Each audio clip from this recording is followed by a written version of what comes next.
एक छत्र अनेक वस्त्र म्हणजेच S2K. सदा सर्वदा सर्वांसाठी सर्वोत्तम कपडे मिळण्याचं एकमेव ठिकाण बुलढाण्याचे महावस्त्र दालन S2K. Mobile number 9822397974.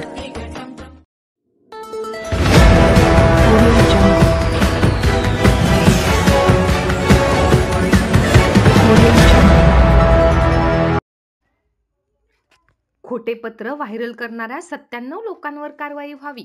Dilip Kumar Sananda. मतदानापूर्वी मंदिरांच्या जागा वक्फ बोर्डाला देण्याबाबतचे खोटे पत्र सोशल मीडियावर झाले होते व्हायरल.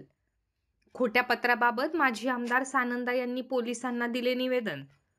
निवडणूक जिंकल्यास खामगाव मतदारसंघातील काही प्राचीन मंदिरांच्या जागा मी वक्फ बोर्डाला देईल अशा आशयाचा खोटा व बनावट मजकूर आपल्या लेटर पॅडवर तयार करून मतदानापूर्वी सोशल मीडियावर व्हायरल केल्याचा आरोप करीत सदर खोटे पत्र व्हायरल करणाऱ्या भाजपाशी संबंधित असलेल्या 97 जणांवर कारवाई करावी अशी मागणी खामगाव विधानसभा मतदारसंघातील महाविकास आघाडीचे पराभूत उमेदवार दिलीप कुमार सानंदा यांनी पोलिसांकडे एका निवेदनाद्वारे केली आहे.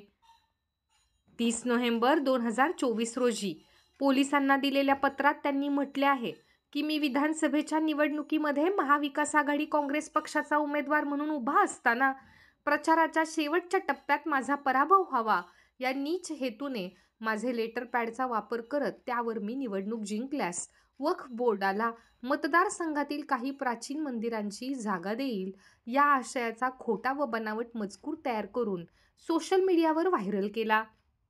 याबाबत 19 नोव्हेंबरलाच आपण पोलिसात तक्रार दिली असून सदर खोटी पोस्ट फेसबुक या समाज माध्यमाद्वारे बंटी ठाकरे या नावाच्या अकाउंटवरून तब्बल 17 लोकांना टॅग करण्यात आली आहे व त्यानंतर त्या 97 लोकांनी फेसबुक, व्हॉट्सॲप, इंस्टाग्राम इत्यादी सोशल मीडियाचा वापर करत कथित बनावट पत्र व्हायरल करत लाखो लोकांपर्यंत ही खोटी बातमी पसरवली असल्याचे निदर्शनास आले असून सदर आक्षेपार्ह बनावट लेटरहेड आमदार आकाश फुंडकर यांचा सोशल मीडिया मॅनेजर संकेत सुराणा याने तयार केल्याचे माझ्या माहितीतून समोर आल्याचा आरोपही सानंदा यांनी निवेदनात केला असून 97 जणांची नावेही सोबत जोडली आहेत.